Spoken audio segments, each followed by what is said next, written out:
Hey guys, here's another gray tree frog. This is a different one. This is the one who hangs out by my back door, and you can see why he loves to hang out here.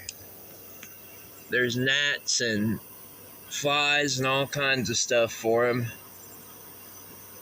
But yeah,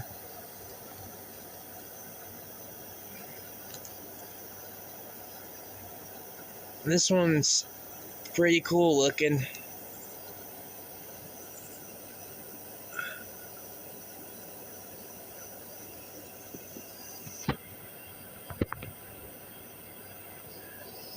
Alright guys, until next time, I'll give another update when I found something else.